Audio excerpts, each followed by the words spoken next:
Hello and welcome. 20 lakh crore, that's the size of the economic response of the government of India to the challenges posed by coronavirus. Now, what we are trying to do here is to understand how that unpacks. How much comes into your hand, how much comes in the forms of loans, how much in the forms of benefits, how much is money that you may not physically experience but may benefit because of investment that's being made upon around you. So let's try and understand this from two individuals who have followed this and understood this from their vantage points. I'm joined by Sunil Jain, editor of the Financial Express, and also by Vivek Kaul, columnist who writes on the economy frequently. Thank you both for joining me. Vivek, let me begin with you. So how are you unpacking this 20 lakh crores? Okay, I think the number is pretty straightforward in the sense that, about 0.8 or 1% of, about 1.8 lakh crores is basically something which Nirmala Sitharaman will do or has done from the budget. That is the PM Garib Kalyan and stuff like that. Yeah. 90,000 crores will be a loan from PFC, REC to the bankrupt and recalcitrant SEBs who plan to do nothing with it but waste it.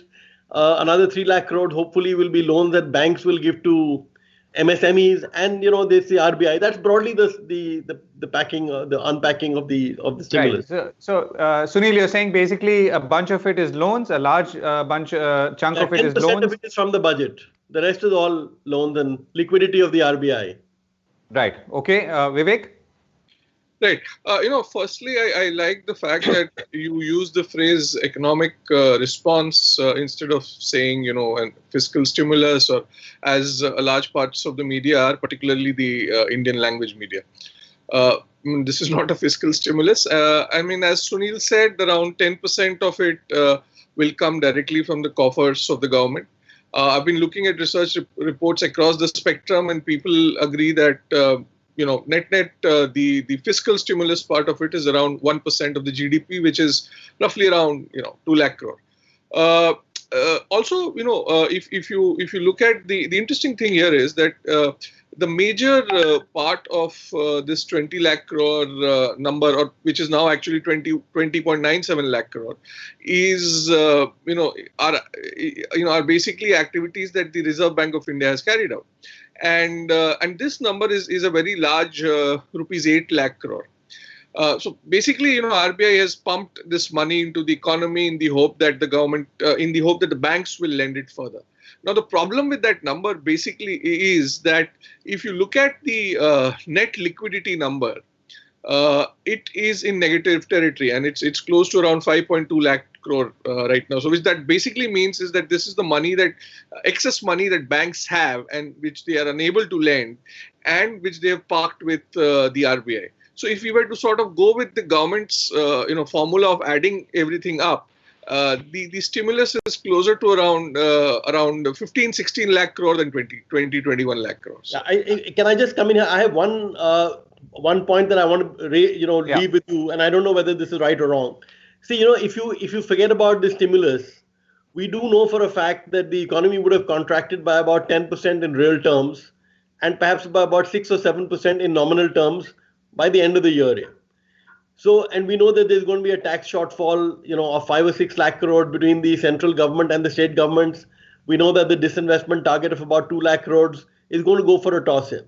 So in a sense, in a normal year, if nothing had been done, we would have had a contraction of expenditure by the center and the states. Now, this is not part of the fiscal stimulus or the response that Nirmala Sitharaman has said has had.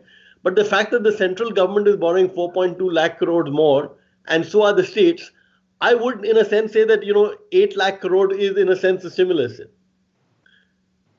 Okay, no, so, okay, we'll come to the number in a moment, but let's try to understand what is a fiscal stimulus or a stimulus supposed to do, and what will this particular stimulus do, Vivek? Fiscal stimulus, the basic definition is the government either spending more money or cutting taxes. So the idea essentially goes back to John Maynard Keynes, who was a British economist, and who, after having studied the Great Depression, essentially came to the conclusion that in times of economic upheavals, the government should become the spender of the last resort and spend money and put more money in the hands of people. In fact, he even rhetorically said that if nothing, the government should get people to dig holes and pay them up. So So that's what basically a fiscal stimulus is, wherein you put money directly into the hands of people. So is that happening here? I mean, is money coming into the hands of people? I mean, some part of it is definitely. I mean, if you look at the money that's been put into Jan Dhan accounts, 1,500 rupees over a period of 3 months for female Jan Dhan account holders. Then there is the allocation to the Mahatma Gandhi National Rural Employment Guarantee Scheme has gone up. Free food is being distributed. So once you take these factors into account, yes, some part of it is actually a genuine fiscal stimulus. So it's just that. Sunil, how much of this is a stimulus, and then of course, is this enough? Well, see, I mean, it's clearly not enough. So let's get that out of the way. It's not enough. Okay, how much of it is a stimulus then? To the point that Vivek has made, I would add the 3 lakh crores of bank loans to MSMEs also, because that's essentially money which I don't think which a lot of which is just going to go bad here. So that's money which over the next few months the MSMEs will get from banks here. Now it's not a you can call it, you can say, a purist will say it's not a fiscal stimulus because the government is not paying it, but the government will have to pay it next year. So I mean, I would really classify it as a fiscal stimulus here. The thing is that, is this enough? No, it's not, because the big question we have right now is, I've been talking to a lot of businessmen, as I'm sure all of us have. Either they say even if we are in a green zone, we have no money to pay labor. We don't have no money to pay. So how do we actually restart our business until the government gives us, which is why they talk about America and other countries where you're actually getting part of your wages being paid by the government of India. So I think, there is a problem there. But the way I look at it, we're just too bankrupt. We're going to have an 80% debt level by the end of the year. This could actually even go into calendar 21, because I don't believe what the chief economic advisor says, that it's going to be a V-shaped recovery here. Okay, so because that's too far in the future now. Vivek, so if I were to look at it from the top, how much of money is being given as loans? Whether they come back or not, as Sunil says, versus how much is being, in a way, directly placed into your pocket? Okay, so that's a difficult calculation, but I think, percentage. Percentage, I would say around, as far as placing money directly into the pockets is concerned, it would be around, if you look at it on a very immediate sort of basis, it would be around 0.5% of the GDP. But over a period of time, it will definitely be a larger number. So. Okay, so now all these loans, including to state electricity boards, or which will go to state electricity boards, and all the other reforms thing, and I'll come to the reforms thing in a moment, all this money, will it also translate into economic activity, which in turn will mean money into the pockets of people? Vivek? That's a tricky question. As Sunil was saying, the point is, even if companies start operating, right now, is there demand for what they'll end up producing? People are talking about the fact that how Maruti has gone back to producing cars, but will people buy cars? That's the basic question. When your entire economic future is on the line, the last thing you want to do is make a large commitment of an EMI towards a loan, which you may or may not be able to repay. An excellent example here is one of the things that the finance minister has done is she's talked about this credit-linked savings scheme for the middle income group, which she said has been extended for the year 2020-21, which actually is not right, because it was already extended at the time of the budget. Now, the idea there is that the government offers an interest subvention, and that influences people to buy homes. Now the question is, in an environment like this, how many people will actually go out there and buy homes when, their entire financial future is, not really very clear. So.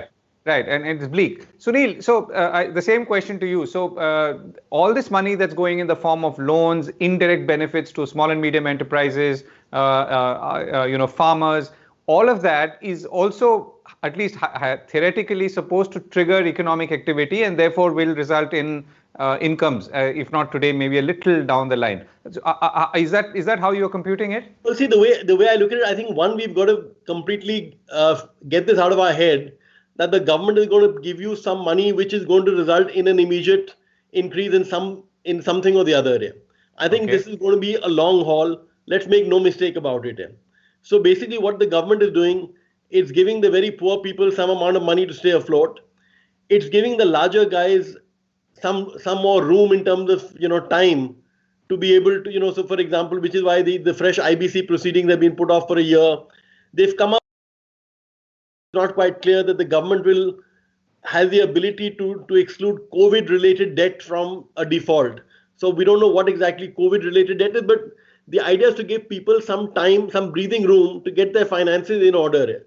But the problem is that, as Vivek says, that, if you're not going to see a future ahead for yourself, are you going to buy a car?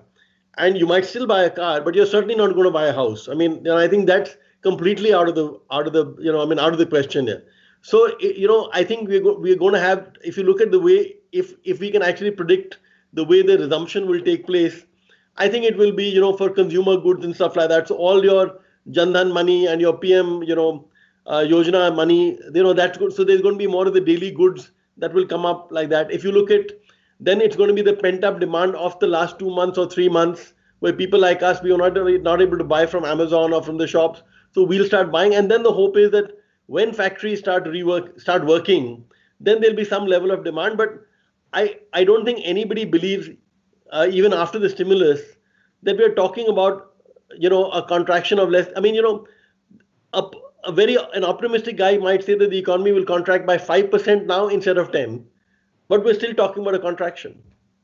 In fact, right. So, Vivek, I was talking to the economist Mahesh Chaos of the Center for Monitoring Indian Economy, and his assessment, this was a couple of weeks ago, was that most people have lost 2 months of income, and that's what you should try and compensate if you can directly. So, is all of this leading to that, or are we not really hitting the target that we may want to? So, the basic problem here is that of targeting. How do you target the right people? And I don't think that's really possible. So having said that, one of the things that I've sort of written about over and over again is the fact that, more money should have been put into Jan Dhan accounts, and it should have been put into all Jan Dhan accounts. I mean, this was not the time to sort of, differentiate between men and women. I mean, obviously, even after that, everybody wouldn't have benefited. But then, there's only so much that any government can do. The other thing that's happening now is the allocation to the Rural Employment Guarantee Scheme has gone up from 60,000 crore to more than 1 lakh crore. And I think there the government needs to be a little more flexible. And if there is a requirement of spending more money in the days to come, especially in the states of Bihar and Uttar Pradesh, and probably Jharkhand and Odisha as well, where most of the migrants come from, and they shouldn't really hold back. Because the thing is, even though the scheme guarantees 100 days of work per household, it generally delivers around 50, and in Bihar and UP the number is even lower at around 41 and 45. So I think that the government needs to be flexible on these fronts. I mean, that's the bare minimum that they can do. Okay, so this 20 lakh crore package also came with many elements, and some of them were actually more what we call reform steps. Sunil, your own newspaper has pointed out that some of these reform steps were actually moves that were announced much earlier, but being re-announced or perhaps pushed, so to speak. So how are you? And I mean, what was the need to do it now? And how does one, as someone who's trying to see or get benefit from the government, look at it?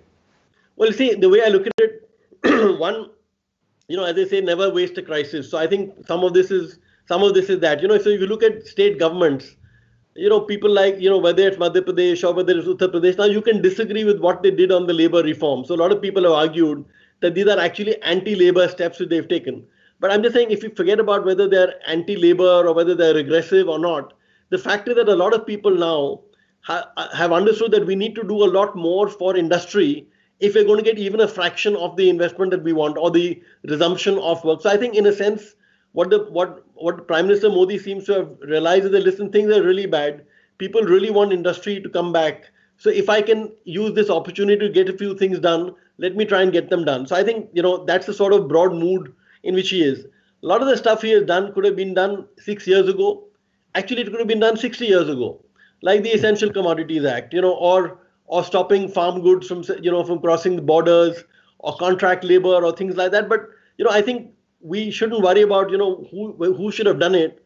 I think we should worry about whether it's going to be done. My problem actually, or my worry really is that the government has been very slow on delivering any kind of reform for too long. And I always give the classic example that I give is that of the telecom sector, where when Mr. Modi came, it was obvious to him and anyone that the rapacious government levies were killing the sector. You couldn't be charging so much for spectrum and at the same time being charging, 12-13% of the turnover as a levy. So this is something Mr. Modi could have done. Now the frightening part is he didn't do it for 6 years. And even when this corona thing came, he never did it. Because now the government's view is that if I do something for telecom, I have to do something for aviation, I have to do something for, for tourism, for whatever. I think the problem here really is that, we're talking about attracting people from China and stuff like that. When a foreign investor looks at India, he doesn't say that, okay, India's got a 15% tax rate. It's the most competitive tax rate in the world. He says, these are these 10 Indian companies and there are 5 foreign companies working in India that I look at, and they're all getting shafted. So do I want to invest in a country where people are in bad shape? I think the problem is that, the Prime Minister has done the odd reform here and there, but he hasn't done sweeping reform. By and large, the mood of the government even now is anti-industry. That's the problem. Now, whether the Prime Minister will be able to change that, whether he himself feels that, he needs to change it, we don't know. Right. Okay. So as we go ahead, we came into the coronavirus crisis not in a very good condition. I speak economically, of course, and we know that the figures bear that out. Vivek, so is this the best that we could have done? And therefore, will some of these steps, a combination of loans helping different, enterprises, mostly in the public space or in the private space, and of course, providing money directly, is this a good enough package to get things going in as much as we could have given where we started from? Right. The marketing bit apart, when you sort of drive a 2 lakh crore package to a 20 lakh crore package, I think given the fiscal situation and the fact that the government isn't really looking at printing money, not at least directly. They may be, RBI might be indirectly monetizing.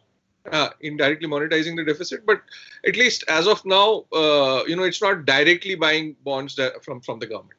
So once you take that out of the equation and the fact that there is only so much money you can borrow, I don't think there's much that they could have done anyways. Yeah. So. Right. So Sunil, therefore, is the government and the Reserve Bank and all that still being reasonably cautious and not throwing caution to the winds, and this entire 20 lakh crore for all the dressing up actually reflects some amount of pragmatism?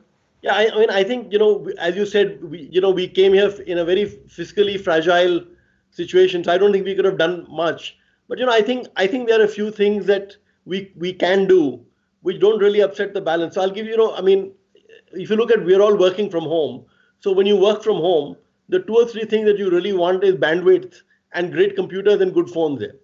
Now, if, for example, the Prime Minister was to say, okay, I'm abolishing all telecom levies to 0.5% tomorrow, I'd be very surprised if large amount of foreign investment did not come in here.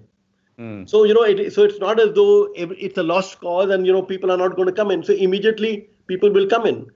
The fact is that, in the midst of all this, you've got Apple to sort of informally or semi-formally commit to shifting a large part or some part of its base from China to India. Now, okay, so maybe this quarter is gone for Apple globally, but, Apple is seeing a revival. So if you're actually able to, to get Apple to India and get Apple to start producing quickly, the problem really is so the incentive that they're going to give Apple and people like that, I think 5 or 7% of the value of the phone they export as a cash incentive. Now, the way I look at it, Apple may export 100 phones there. So they say, okay, so we want 7%, this month because we export. So the guy will say, no, please show me proof of this because I want to check that this actually went to a customer in the United States. And, I don't know, but I get the feeling that there's some over-invoicing that's taking place here. If you're going to get into stuff like that, I don't see people investing. The finance minister announced this great stuff on the mineral policy here. So she did a very good thing, which is that earlier we had an exploration policy separately and a mining policy separately. So if let's say Vedanta found gold, Vedanta was never certain whether they'd get a mining license for gold. So it caused an uncertainty. She said, okay, I'm just going to give you a combined license, which is very good. But you know what? On average, Indian levies in the mining sector are 50% higher than those in countries like, South Africa or Australia. So if you really want to get mining done, and mining imports are about 30% of our total imports. So there's a huge domestic market. I think that can be ramped up very quickly. But the problem there is your levies are too high and your environmental clearances can take 5-10 years. So, you need to figure out, those are the problems I'm talking about. I'll give you one more example, is that of Tata Steel. Tata Steel has, got some mines between 2010 and 15. And under the mineral policy, those mines were supposed to be auctioned by 2035. And the Tatas have invested about 1 lakh crores over the last 5 years because of this. Yeah, go ahead, Vivek. I think. So I just wanted to say, talking about what can be done, there's one simple thing that can be done, and this will help, individuals like me, and it will also help a lot of SMEs. GST currently has to be paid after the invoice is raised. And I mean, I know that the date has been sort of pushed back. But the problem is right now what is happening is a lot of large corporates or anyone who owes money to vendors and suppliers is not paying up. So, if you've raised your invoice, you have to pay the GST irrespective of whether the payment has been made or not. So that's one change that can be made, wherein the GST has to be paid only after the payment has been received. So this will help the SMEs quite a lot. Right. And we're running out of time completely, Vivek. But also you've also got a sort of breather in the form of reduced TDS, right? Yes, but then ultimately you need to pay tax on that. So it might help for a few months, but it's not the liquidity measure. Okay. Okay. Anyway, so we are only looking for a breather for a while before we, I guess, keep as we keep our heads above water and stay afloat, so to speak. Thank you both for joining me, and so hope to see you soon again. Thank you. Bye-bye.